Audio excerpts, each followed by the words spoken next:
Growing up as a first-generation immigrant and not knowing your mother's tongue is humiliating. What do you mean you don't speak your native tongue? So how do you speak to your people? You know your grandma, she don't speak English. You want a deeper connection and ask to learn, but when you try to speak, you hear laughter. Laughter from the same people who are supposed to have taught you. You were put into ESL in grade school to learn English, even though you only speak English. You are forced to speak English instead of your own language just so you could assimilate. But you would have taken 12 years of ESL if that meant you could speak fluently to your grandma without your parents translating. It's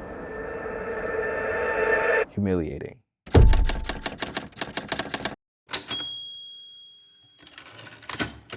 Being raised in a household where my parents speak 3 languages, Ekegusi, Swahili, and English.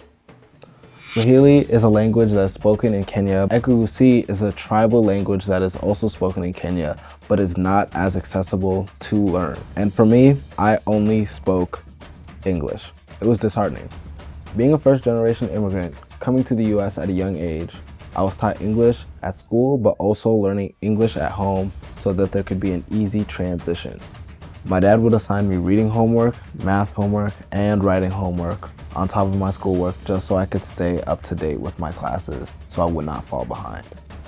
Even though I couldn't speak my mother's tongue, I could understand what my parents said. Well, a little.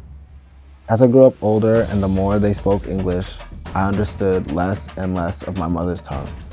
And I'd be lying if I said I wasn't upset that my parents didn't teach me. Only if my parents had just spoke Swahili or Ekegusi at home. My grandma had also said that she had blamed my father for not teaching me and my siblings because now we can't speak to each other. I will not lie. It was funny seeing my dad get scolded.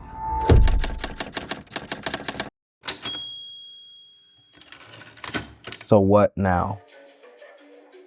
Well, now I'm learning Swahili. Swahili is the most widely spoken African language. When I was in high school, I took 2 years of Japanese. I don't remember a damn thing. The same way different parts of the United States have different accents and niche experiences, they can tell what culture they come from. The NYC accent and culture is different from ATL, California, or Chicago.